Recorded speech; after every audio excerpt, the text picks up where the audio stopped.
Historia de las doctrinas económicas. 34. 10.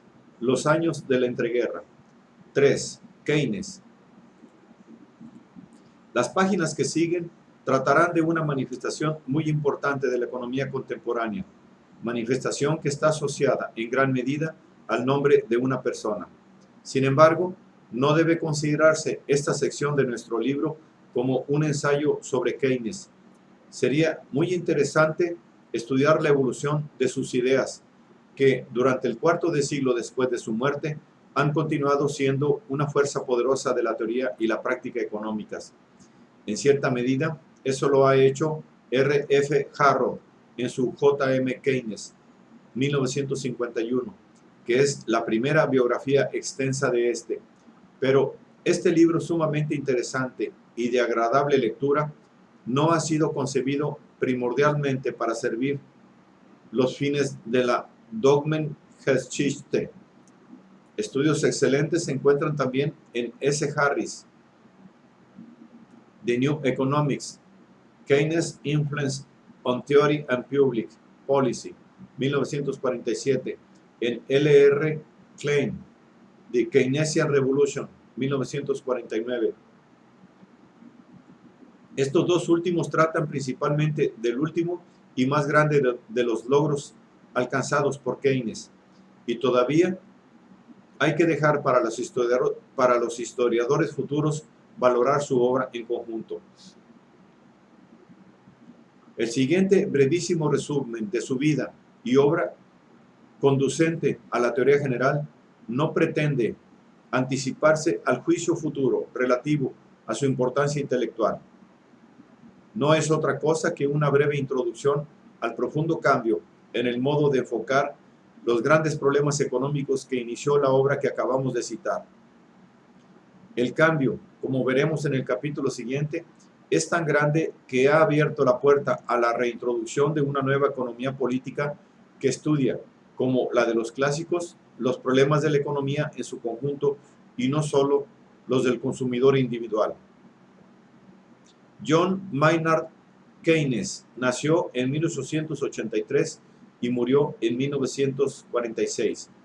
Durante 42 de esos 63 años, es decir, desde que salió de la universidad hasta su muerte, se mantuvo en constante actividad como economista, en todas las formas que se le ofrecieron, como pensador, como escritor, como maestro, como funcionario público y como estadista.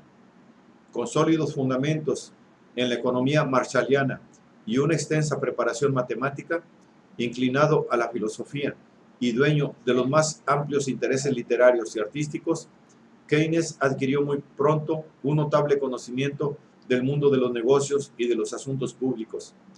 Gracias a ese talento, así como a una personalidad extraordinariamente vigorosa y atractiva, ejerció una influencia en la teoría y la política económicas no igualadas desde Smith y Ricardo. En realidad, la conexión de Keynes en sus últimos años con los asuntos del Estado fue tal que le brindó una oportunidad única, de que no gozó ningún otro economista anterior a él, de hacer que sus ideas influyesen directamente en la formación y dirección de la política. Aunque enraizadas en la versión marshalliana de la doctrina económica neoclásica, las teorías de Keynes mostraron casi desde el principio una tendencia fuertemente original, por no decir heterodoxa. Él mismo no se dio cuenta de la ruptura con su propia tradición, sino al escribir su obra última y más importante.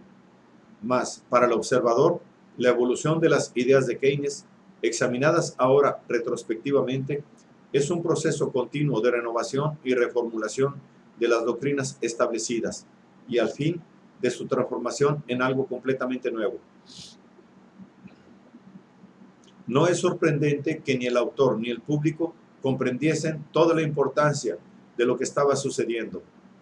Desde Economic Consequences of the Peace, 1919, hasta A Treatise on Money, 1930, Keynes concedió casi siempre la mayor importancia a las cuestiones de política práctica.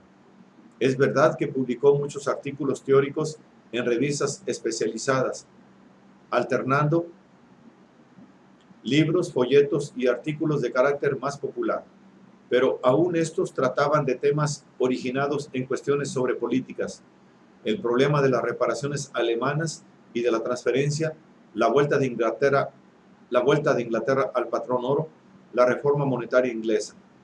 Hasta su tratado no hay ni el menor indicio de que el autor fuera a consagrar todo su trabajo a formular un sistema teórico. Pero esa obra, no obstante los brillantes ensayos sobre temas particulares, se convirtió en los prolegómenos de una obra teórica de gran alcance, y no la obra misma. La gran tarea de Keynes, el deducir la lección contenida en sus luchas con todos los problemas prácticos y producir una nueva estructura teórica, aún estaba por venir. No fue sino hasta la publicación de Teoría General de la Ocupación, el Interés y el Dinero, 1936, que el autor no emprendió conscientemente y llevó a término triunfal dicha tarea. Para Keynes, por lo general, la redacción de esta obra representó una lucha para escapar de las viejas ideas, y lo mismo representó para sus lectores en aquel tiempo. Pero vista retrospectivamente, su lucha fue continua, y la teoría general no fue sino su conclusión triunfal. No es cosa sencilla resumir adecuadamente las aportaciones de Keynes a la economía anterior a la teoría política, a la teoría general. Para nuestro objeto, bastará indicar brevemente las principales preocupaciones que encontraron plena expresión en esa obra. La primera obra de Keynes, que publicó a la edad de 30 años, fue Indian Currency and Finance. Aparte del análisis acertadísimo del asunto especial de que trata, es notable por una exposición clásica del patrón oro de cambio. Algunos escritores también dicen ver en dicha exposición y en el libro en general una predilección por la administración monetaria que fue después tan característico de la actitud de Keynes en política económica. En el libro, sin embargo, no hay nada que se aparte de los puntos de vista marshallianos que entonces prevalecían. Sus tres obras más importantes, dejando a un lado su Tratado de Probabilidad, 1921, tratan de los arreglos económicos que siguieron a la guerra y de los problemas monetarios del problema postbélico. Las consecuencias económicas de la paz, 1919, y una revisión del tratado, 1921, le ganaron a Keynes, sobre todo el primero de estos libros, una reputación mundial como difusor de materias político-económicas y como escritor de una calidad literaria excepcional en este campo. Para los estudiosos de las ideas económicas de Keynes, estos libros son importantes, sobre todo porque la luz que arrojan sobre la actitud general del autor ante los problemas políticos y sociales demuestran claramente su racionalismo y su humanitarismo vigoroso, su profundo interés por la amistad y la paz internacionales, que, no obstante su apasionada dedicación a los intereses de su propio país, conservó durante toda su vida. Y sobre todo, su fe indestructible en el poder de la razón para hallar solución a los problemas más difíciles y en la virtud de la persuasión para lograr que esas soluciones tuvieran una aceptación general.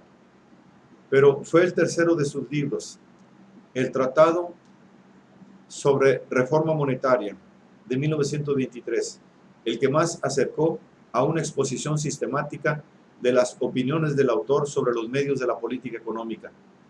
Para quienes deseen conocer los primeros indicios de las teorías que después aparecieron en teoría general, el tratado es la fuente más informativa. En él se encontrará, sobre todo, la demostración más clara posible del perseverante interés de Keynes por estabilizar el nivel de la actividad económica. Después, durante los años de depresión y desempleo, este interés encontró una expresión aún más notable en sus folletos semipolíticos sobre cómo evitar el desempleo. Esto lo condujo inevitablemente a revisar el programa del Estado y a modificar, en consecuencia, la doctrina del dejad hacer, no a abandonarla, como podría sugerir el título de su folleto conocido El fin del dejad hacer, 1926. En toda su obra posterior están presentes el mismo objetivo, un nivel elevado y estable de la actividad económica, la misma estructura dentro de la cual hay que considerar los medios de las políticas. Las próximas manifestaciones de la evolución política económica surgirán de nuevos experimentos encaminados a determinar las esferas apropiadas de la acción individual y de la acción gubernamental. Aunque análogo en muchos aspectos a su primera obra y con mucho del contenido que tuvo después desarrollo en la teoría general, el Tratado sobre Dinero de 1930 era lo bastante diferente en concepción y ejecución del resto de su obra para no encajar fácilmente en una apreciación del carácter continuado de la evolución intelectual de Keynes. Pero el lector corriente era una obra, para el lector corriente era una obra demasiado técnica, erudita, aunque característicamente taraseada de conocimientos de pensadores no angloamericanos, con una terminología difícil y en gran parte nueva y estremecedora, con lo que parecía ser una serie de monografías. Para el estudioso era una obra brillante y muy instructiva, pero de carácter sumamente especializado. El público general, pues, ignoró el libro. En cuanto a los economistas, difícilmente pudieron mantenerse al tanto del diluvio de artículos especializados y de controversia que siguieron a la aparición del libro, cuando supieron un año o más antes de su publicación que una nueva exposición más revolucionaria de la teoría de Keynes iba a ser puesta a su disposición. Las teorías que Keynes presentó por primera vez al mundo en su Teoría General de la Ocupación, el Interés y el Dinero, de 1936, no estaban elaboradas con suficiente detalle para constituir por sí solas un nuevo corpus general de análisis económico cabal y completo, pero bastaron para cubrir el camino a nuevos avances de la teoría económica pura, así como al estudio más fructífero de los problemas que trataban explícitamente, incluso y sobre todo los problemas de política. Hay que señalar que las teorías de Keynes se formaron en un campo de investigación, el estudio del ciclo económico, que por muchas décadas había estado separado del de la teoría económica general. Las doctrinas que Keynes expuso en su teoría general descienden directamente de otras anteriores que formuló, mientras buscaba una explicación a los súbitos cambios del nivel de la actividad económica. Algunos pensadores han podido demostrar, sin mucho esfuerzo, que hay una línea clara de descendencia desde las primeras obras de Keynes, principalmente el Tratado sobre Dinero, hasta la nueva obra. Pero la impresión que él mismo tuvo de haber cambiado de punto de vista la compartieron rápidamente sus lectores, y muy pronto se advirtieron los términos más amplios de referencia presentes en teoría general. Se comprendió que lo que ahora intentaba hacer Keynes era un nuevo examen de los determinantes del nivel general de la actividad económica. Keynes mismo se daba perfecta cuenta de la novedad de su intento y lo creía en fuerte contraste con lo que consideraba el principal objeto de los economistas clásicos. Definía la tradición clásica como comprensiva, no solo de Ricardo y de sus discípulos directos, sino también de los descendientes más lejanos de su escuela, incluso John Stuart Mill, Marshall y Pigou. Esta definición difiere de la que sirve de base al análisis de la decadencia del ricardismo que hemos hecho en estas páginas. Pero ahora podemos dejar a un lado este asunto. Lo que importa es la diferencia específica que Keynes descubre en la tradición clásica y que hace a esta inaceptable para él. La economía política clásica, alega Keynes, se ocupó de la distribución del producto social más que de su cuantía. En apoyo de esta afirmación, cita la famosa declaración hecha por Ricardo a Malthus, según la cual la economía política no es una investigación de la naturaleza y causas de la riqueza, sino de las leyes que determinan la división del producto de la industria entre las clases que concurren a su formación. En otras palabras, el clasicismo trataba de explicar los determinantes de las participantes relativas en el ingreso nacional de los diversos factores de la producción y no las fuerzas que determinan el nivel de dicho ingreso, que también pueden llamarse nivel de ocupación o de actividad económica en general.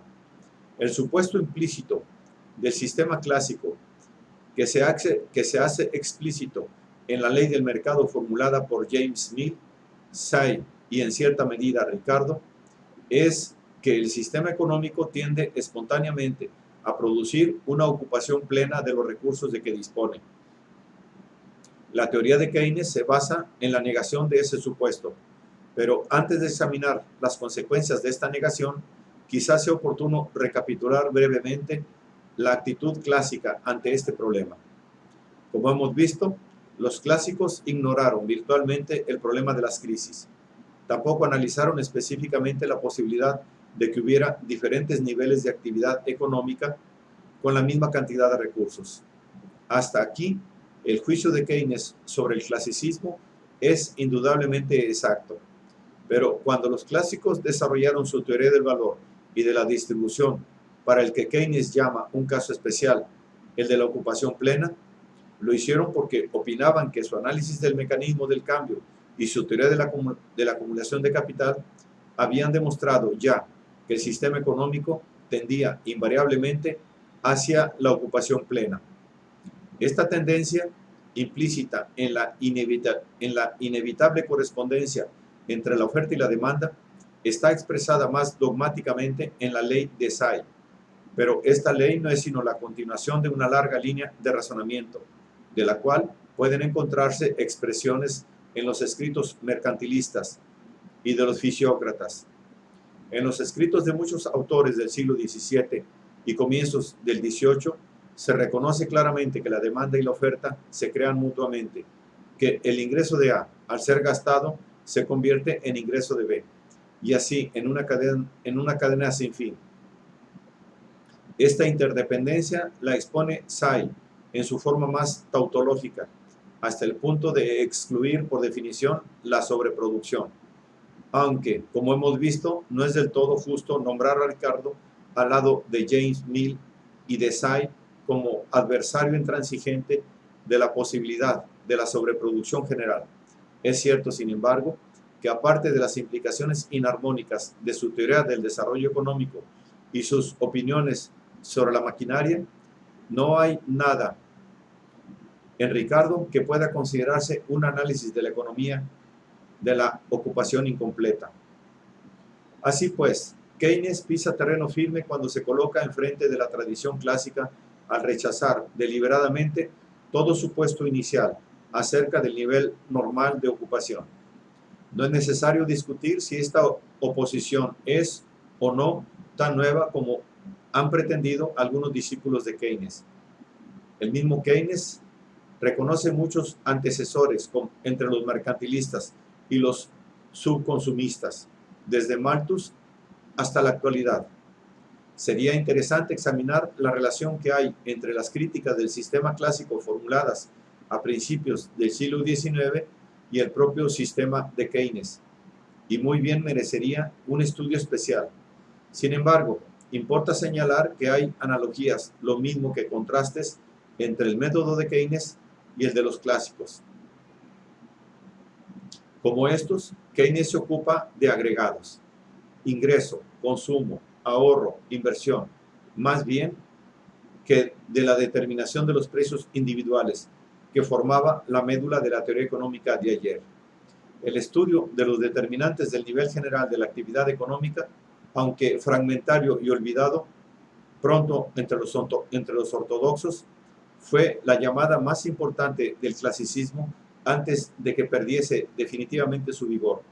Lo que hemos visto acerca de la dirección que iban tomando las opiniones de Ricardo al fin de su vida demuestra que la ley de Say sobre el mercado, igual que gran parte de la economía post-ricardiana, detuvo el impulso clásico, más bien que llevarlo más adelante. No obstante el renacimiento de interés por la ley de Say tras la aparición de la teoría general de Keynes y algunos intentos ingeniosos para armonizarlas intelectualmente.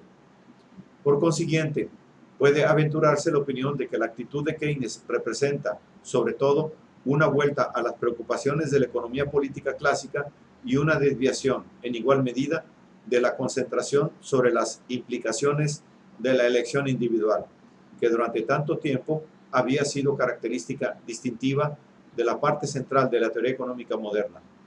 El sistema keynesiano adquiere su mayor importancia por la modificación que hace de la metodología económica en general, más que como mera aportación al estudio de las fluctuaciones económicas.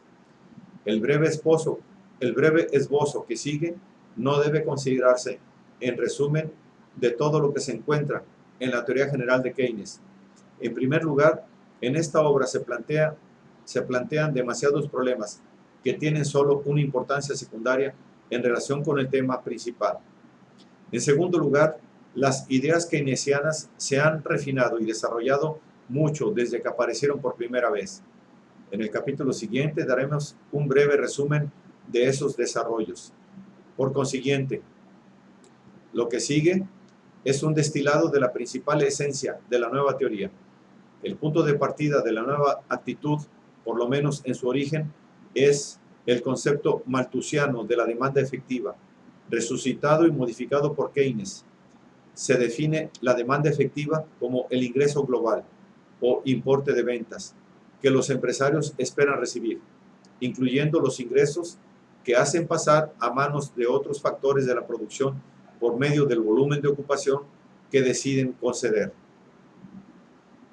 Puede representarse por un punto en una curva de demanda agregada, obtenida, relacionando varias cantidades hipotéticas de ocupación con los rendimientos que se espera obtener de su producto.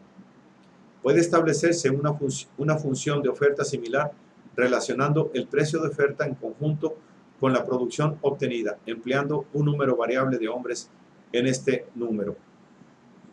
El punto de intersección de las dos curvas nos da el valor de demanda que Keynes llama demanda efectiva. Es este un punto de la mayor importancia, pues la expectativa de ganancia de los empresarios alcanzará en él su máximo. Por lo tanto, en el punto que revelará la cantidad de ocupación, por lo tanto, es el punto que revelará la cantidad de ocupación en estado de equilibrio. De este modo, el volumen de ocupación se traduce en términos de demanda de mercancías. Y la pregunta que puede formularse ahora es la siguiente: ¿qué determina ese volumen? Para contestarla, la teoría keynesiana instituye un sistema de relaciones funcionales que, aunque no del todo nuevo en lo que respecta a los elementos que comprende, pone a estos elementos en una relación muy original y hace de esta un uso igualmente original. Grosso modo, el sistema es como sigue. Ya hemos visto que, por la definición que da Keynes de la demanda efectiva, el determinante definitivo del volumen de ocupación es el grado en que el empresario juzga que tal ocupación es rentable. La demanda total, en términos de dinero, de mercancías y servicios, determina la rentabilidad. Esta cantidad total de dinero que va al mercado dispuesto a ejercitar la demanda no es otra cosa, sin embargo, que el ingreso total que se ha creado dentro de la economía. Como pagos e ingresos son la misma cosa, el gasto nacional. Es decir, la demanda nominal total es igual al ingreso nacional. Así pues, hemos avanzado un paso y relacionado la ocupación con el ingreso nacional.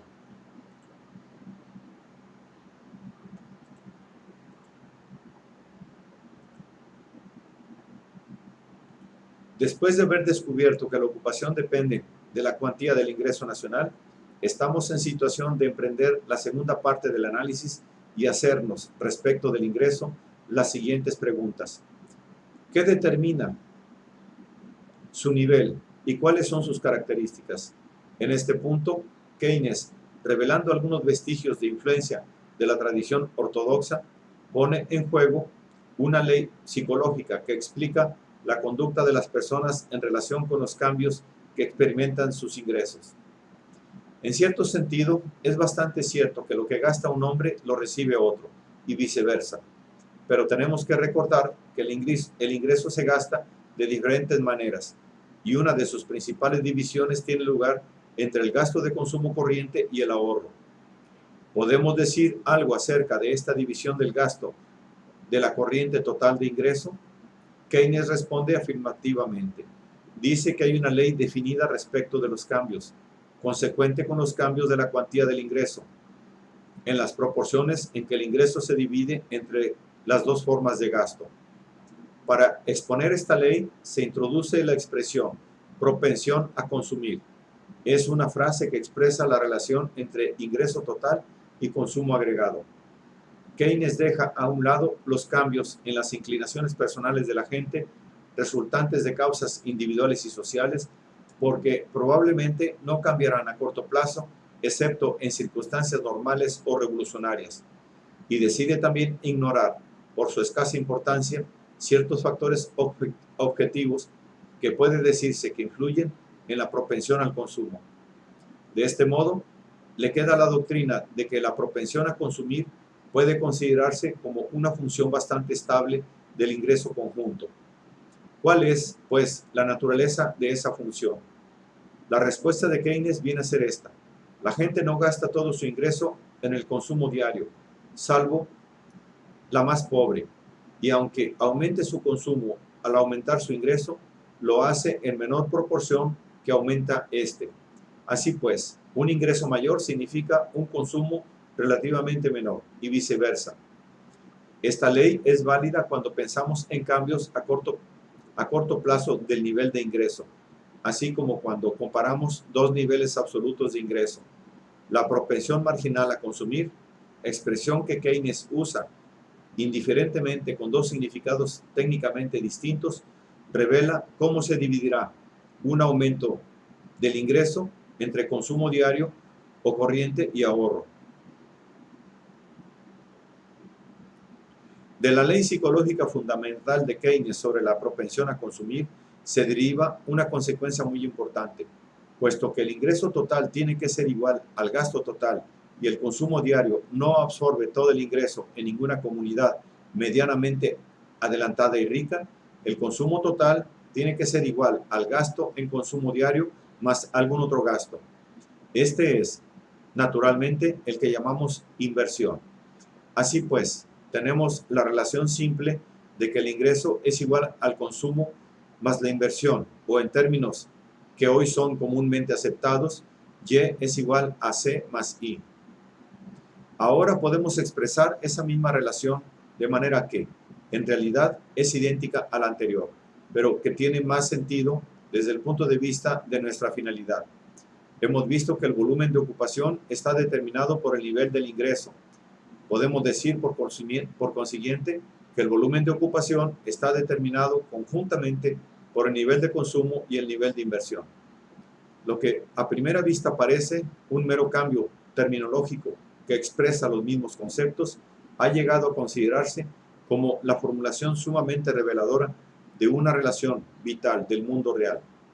Según palabras de Keynes, la propensión marginal a consumir ahora nos dice cómo se dividirá el siguiente incremento de la producción entre consumo e inversión. Lo interesante de esta formulación es que nos permite hacer algunas afirmaciones muy importantes acerca de las relaciones funcionales de la ocupación, el consumo y la inversión, dada una cierta propensión marginal al consumo, y que asimismo nos permite atacar de nuevo el problema del nivel de equilibrio de la ocupación. Nos muestra que es necesario cierto nivel de inversión para conservar determinados niveles de ingreso y de consumo. Si partiendo de un nivel dado de ingreso, consumo e inversión, suponemos que la inversión desaparece, es evidente que disminuiría el gasto total y que el ingreso, y por lo tanto la ocupación, no podría ser mantenido en el nivel anterior. También disminuiría el consumo, aunque no con tanta rapidez como el ingreso mismo. Pero esto llevaría a un nuevo descenso del consumo, y el movimiento descendente continuará hasta que el ingreso y el consumo descendiesen a aquel nivel bajo en que se igualaran. Es decir, en que todo el ingreso se hubiera consumido. Podría considerarse este nivel bajo de ingreso y ocupación como un nivel de equilibrio, porque no hay ninguna razón económica intrínseca para que cambie. De hacerse la salvedad de que esto es así porque en esta etapa del análisis no hemos encontrado factores que indiquen el proceso por el cual el ingreso pudiera subir de nuevo espontáneamente. El análisis también es incompleto en otros respectos, pero en breve veremos algunas de las combinaciones, algunas de las complicaciones que hay que añadirle. Sin embargo, por el momento podemos recapitular que, dada la propensión marginal a consumir, hemos encontrado una relación importante entre la ocupación, el consumo y la inversión. Ahora podemos generalizar el nivel de equilibrio del ingreso y del consumo que descubrimos cuando llegamos a la posición de inversión cero, porque como las tres partidas que forman nuestra ecuación se condicionan mutuamente y como suponemos un factor constante de relación, la propensión marginal a consumir, entre dos de ellas, a saber, el ingreso y el consumo, tiene que haber un nivel de equilibrio del ingreso para cada nivel posible de inversión. Cada nivel de ingreso tiene su correspondiente nivel de consumo. Si el nivel de consumo y el nivel existente de inversión no suman el total de ingreso, este nivel de ingreso no puede ser conservado. Tendrá que subir o bajar, subiendo o bajando menos el consumo, hasta que otra vez quede restablecida la igualdad Y es igual a C más I. De este modo, obtenemos una serie de valores del ingreso, el consumo y la inversión de tal manera, de tal naturaleza, que pueden mantenerse mutuamente el uno al otro. Estos son valores de equilibrio. Hasta aquí el sistema de Keynes no ha hecho más que establecer un sistema de relaciones completamente cerrado, circular, sin que en esta fase haya una indicación manifiesta en cuanto a la variable de la ecuación que debe considerarse la variable independiente. Es decir, qué elemento del sistema podría elegirse para fines de política. Sin embargo, ya podemos discernir una consecuencia importante de estas doctrinas. Al abordar el problema de la ocupación conjunta o total en la forma en que lo hace, evita adscribirse a ninguna concepción relativa al nivel a que normalmente tenderá la ocupación. Realmente, la principal conclusión inicial es mostrar la posibilidad teórica de diferentes niveles de ingreso y de ocupación, que pueden ser todos ellos niveles de equilibrio. Falta ahora por completar este esbozo en tres etapas, la primera de las cuales es introducir cierto número de otros determinantes del nivel del ingreso, del consumo y de la inversión. En segundo lugar, será necesario ver cómo analiza Keynes el funcionamiento combinado de todos los determinantes que producen diferentes niveles de ingreso y ocupación, y en particular, cómo explica la existencia de periodos prolongados de subocupación. Por último, tendremos que examinar las conclusiones sobre políticas que desprende tanto en lo que respecta a técnicas económicas como a política en el sentido sociofilosófico más amplio. El siguiente resumen se concentrará sobre la principal estructura del sistema. Hasta ahora solo hemos encontrado uno de los determinantes decisivos del sistema de Keynes, el factor psicológico que llamó propensión a consumir. Hay otros dos que representan un papel vital: la actitud psicológica respecto a la liquidez y la expectativa psicológica de rendimiento futuro de los bienes de capital. El segundo de estos se relaciona con uno de los determinantes del volumen de inversión. Cuando un hombre invierte, dice Keynes, adquiere derecho a una serie de rendimientos probables que espera obtener de la venta, de la producción del capital que ha invertido, por todo el tiempo que dure. Keynes llama eficiencia marginal del capital a las relaciones entre el rendimiento futuro que hemos mencionado de una unidad más de aquel tipo de capital y el costo de producir dicha unidad. Podemos concebir diferentes eficiencias marginales para diferentes tipos de capital, y la mayor de estas eficiencias marginales puede, por tanto, considerarse como la eficiencia marginal del capital en general. Keynes advierte, además, que el aumento de la inversión tenderá a reducir la eficiencia marginal del capital, tanto porque descenderá el rendimiento futuro como porque subirá el costo de producir más capital de ese. Por consiguiente, es posible llegar a una tabla de eficiencia marginal del capital o tabla de demandas de inversión, relacionando las tasas de inversión con las eficiencias marginales de capital correspondientes que esas mismas tasas fijarán.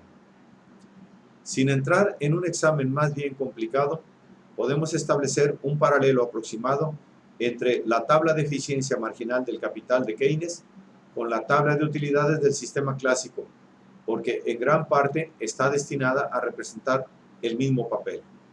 Y es evidente que la tabla de la eficiencia marginal del capital es uno de los determinantes de la inversión porque influye en el deseo de invertir. ¿Qué otros factores influyen en la inversión? De nuevo, habremos de prescindir de muchos aspectos del análisis keynesiano y de los refinamientos a que ha sido sometido para limitarnos a los puntos más importantes. El principal de estos se refiere a la actitud de la gente respecto de la tenencia de dinero en efectivo. El análisis que Keynes hace de este punto proporciona indicios importantes de sus ideas sobre políticas y de su oposición a ciertas teorías económicas tradicionales, así como un vínculo con las teorías de las fluctuaciones económicas con que el mismo Keynes ha estado asociado. Según la teoría nueva, el dinero es esencialmente un eslabón entre el presente y el futuro. Desde este punto de vista, su propiedad sobresaliente en nuestro sistema económico está en que es un bien cuya prima de liquidez está siempre por encima de sus costos de almacenamiento. O, en otras palabras, que lleva consigo una prima de liquidez relativamente alta. No necesitamos estudiar en este lugar el problema de por qué existe la preferencia por la liquidez, aunque Keynes dedica una parte de su análisis a los factores que crean en la gente el incentivo para conservar una parte de su activo en forma líquida. Pero esta parte de su doctrina no es del todo nueva, ya que el problema de la demanda de dinero como portador de valor es normal en toda teoría monetaria. Lo importante es el uso al cual este concepto, con su nombre nuevo de preferencia por la liquidez, está destinado en la teoría de la ocupación. En el sistema de Keynes es promovido a una posición central en la teoría del interés. Keynes se opone a las dos doctrinas dominantes sobre la materia que, siguiendo su costumbre general y un tanto desorientadora, llama clásicas. La que puede llamarse doctrina marginalista, a largo plazo sostiene que el tipo de interés es determinado por la preferencia de tiempo, es decir, por la preferencia de la gente por los bienes presentes sobre los futuros. Keynes rechaza esta opinión, así como la relativa al plazo corto, a saber, que el tipo de interés, como cualquier otro precio, se fija en el nivel en que la demanda de capital es igual a la oferta de fondos prestables. En su opinión, el interés es esencialmente un fenómeno monetario, no es una recompensa por la espera, sino una recompensa por no atesorar, es decir, por privarse de liquidez. Por lo tanto, alega Keynes, no podemos saber cuál será el tipo de interés a menos que introduzcamos en la palabra datos acerca de la cantidad de dinero y del estado de la preferencia por la liquidez. Podemos ampliar algo este punto e introducir otra noción keynesiana del siguiente modo. Según la opinión tradicional, el tipo de interés igual a lo que Keynes llama tabla de demanda de inversión y la oferta de ahorros. En suma, igual a la inversión y el ahorro. Ahora bien, en el sistema de Keynes, la inversión y el ahorro son siempre necesariamente iguales. El ahorro puede definirse como el ingreso menos el consumo. A es igual a Y menos C.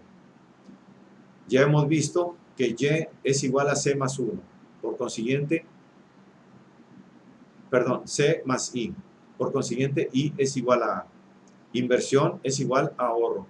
Este argumento ha sido motivo de muchas discusiones. Se le ha atacado basándose en que difícilmente puede servir para algo establecer una relación por definición. Sin embargo, en los años recientes se ha trabajado mucho sobre este punto, llegando a una aceptación bastante amplia de la doctrina keynesiana, aunque en una forma modificada. El llamado análisis de tiempo, period analysis, extensamente asociado al nombre de Robertson, que establece una distinción entre ingreso en un periodo y gasto en el siguiente, que a su vez se convierte en ingreso por el periodo siguiente, se ha usado en la explicación parcial del problema de los ahorros y la inversión. De manera análoga, la distinción introducida por algunos autores suecos entre inversión proyectada e inversión realizada puede también traerse a colación. No trataremos aquí más de esta materia, pero el punto importante es comprender la interdependencia entre el sistema keynesiano de inversión y ahorro mediante el ingreso, interdependencia que hace imposible considerar los determinantes del tipo de interés. O para decirlo de otra manera, Keynes critica a la teoría tradicional de suponer que el ingreso permanece estable cuando cambia una de las dos tablas que relaciona la inversión o el ingreso de tipo de interés. Pero tal supuesto, dice, carece de fundamento, pues significaría que no podría suponerse que ninguna de las dos tablas pudiera cambiar con independencia de la otra. Un cambio en cualquiera de ellas significa, por lo general, un cambio en el ingreso. Por analogía con el argumento de Sraffa sobre las curvas de oferta y las leyes de rendimiento, podemos afirmar que el análisis tradicional se derrumba. Sin embargo, si según Keynes introducimos nuevos datos que determinen entre ellos el tipo de interés, entonces estaremos en situación de saber cómo cambiará una curva en respuesta a un cambio ocurrido en la otra. Estos datos adicionales son la preferencia por la liquidez y la cantidad de dinero. Hay en este análisis muchos puntos que pueden ser criticados.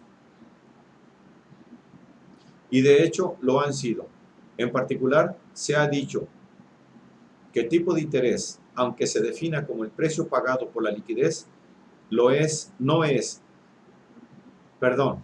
aunque se defina como el precio pagado por la liquidez, no es independiente del nivel de ingreso, y puesto que el nivel de ingreso está determinado por la inversión y el ahorro, el tipo de interés no puede ser considerado independiente de estas dos variables.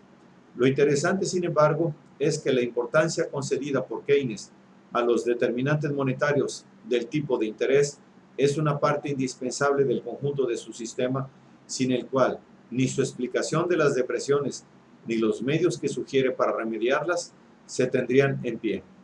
Veamos ahora estos dos aspectos. En primer lugar, ya podemos resumir la teoría general de la ocupación. Hemos visto que son teóricamente posibles diferentes niveles de equilibrio. Podemos reformar la determinación de esos niveles del modo siguiente. Hacemos el supuesto razonable de que el consumo es menos del 1% del ingreso en nuestra economía actual. El establecimiento y conservación de cualquier nivel particular de ocupación exige que sea rentable para el empresario ofrecer aquella cantidad de la misma. Eso, a su vez, significa que debe existir cierto volumen de inversión que baste para absorber el excedente que arroja la producción total sobre lo que la comunidad decide consumir cuando la ocupación ingreso se encuentra a dicho nivel. Como hemos visto, si esto no es así, la cantidad de ingreso, es decir, de gasto o entradas de los empresarios, disminuirá y se reducirá la rentabilidad del volumen originario de ocupación. De este modo, volvemos al punto según el cual, dada la propensión a consumir, el nivel de inversión determinará cuál ha de ser el volumen de equilibrio. Por el momento no existe ninguna prueba en el análisis de que ese nivel de inversión será tal que produzca la ocupación plena como su nivel de equilibrio correspondiente. Únicamente un nivel determinado de inversión producirá eso. Y hay que demostrar ahora cómo dicho nivel puede lograrse y cuáles son las probabilidades de que ello se consiga por la acción automática del sistema económico. El nivel de inversión lo determinan dos cosas: la eficiencia marginal del capital y el tipo de interés. A menos de que estos guarden entre sí una relación tal que cree exactamente el volumen justo de inversión, el equilibrio se alcanzará en un punto inferior a la ocupación plena. Puede añadirse que no es posible una ocupación superior a la plena porque implicaría alzas de precio inflacionarias con las subsiguientes reducciones de ingreso real de la comunidad.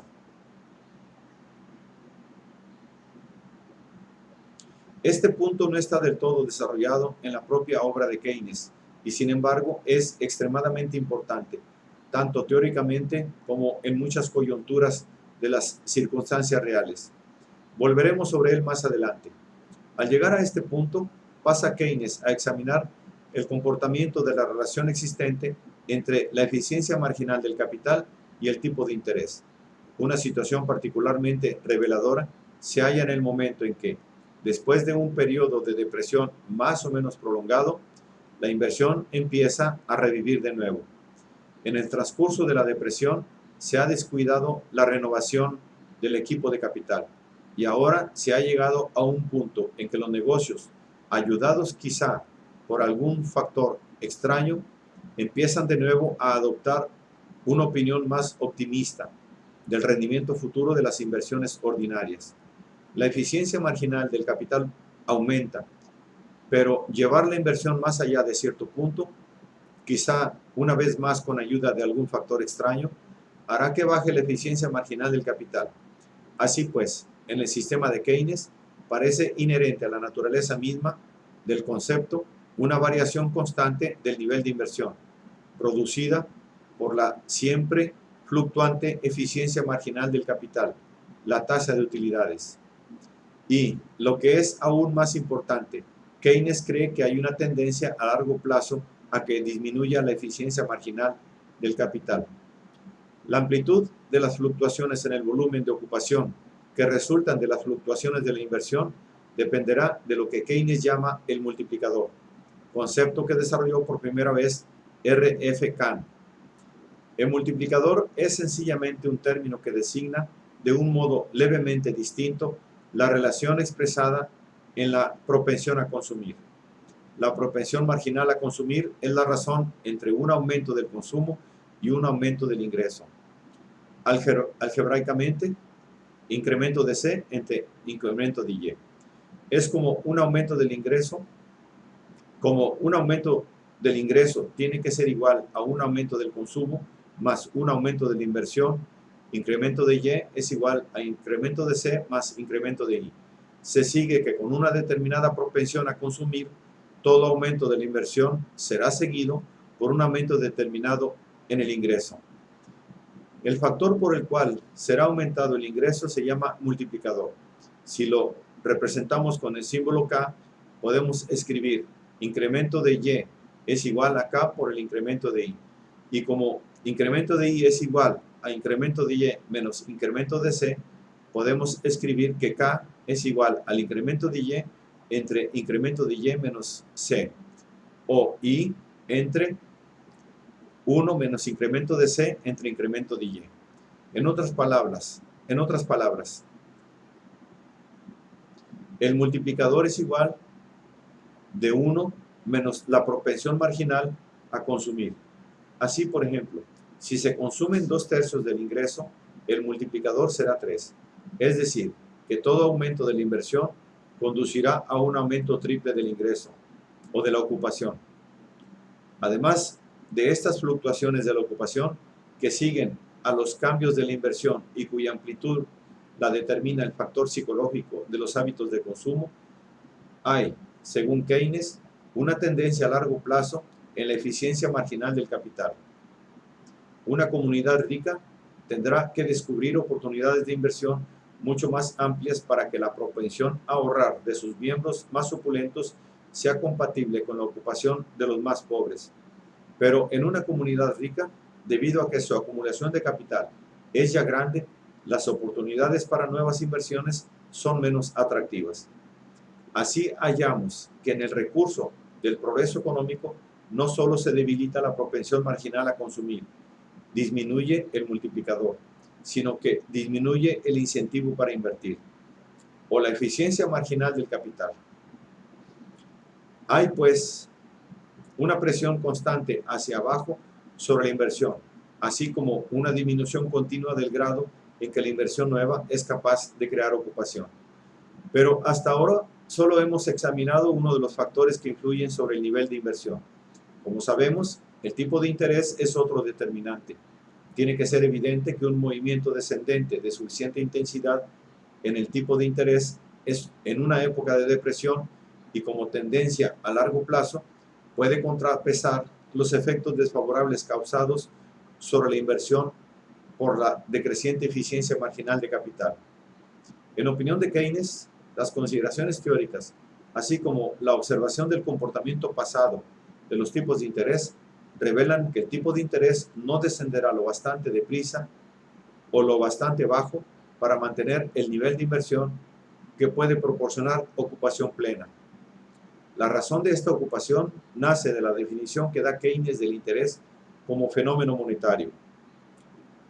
El tipo de interés es determinado primordialmente por la cantidad de dinero y por la preferencia por la liquidez.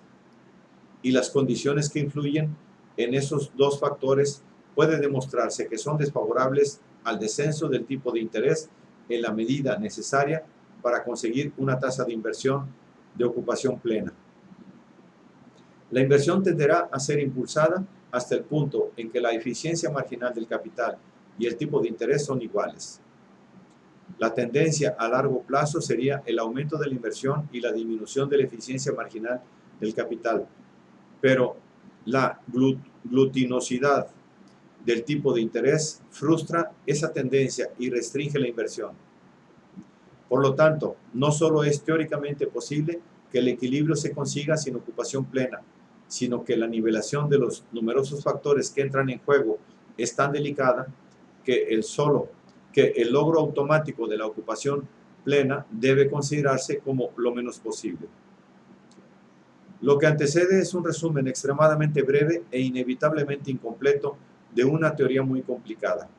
Este resumen ha omitido, entre otras muchas cosas, toda mención de las complicaciones internacionales del sistema de Keynes y de sus doctrinas respecto a la relación de los salarios nominales y reales con la ocupación. Desarrollos posteriores de esas ideas han tenido por objeto aclarar ciertas oscuridades de formulación o enlazar la nueva teoría con alguna de las doctrinas anteriores relativas a las fluctuaciones económicas.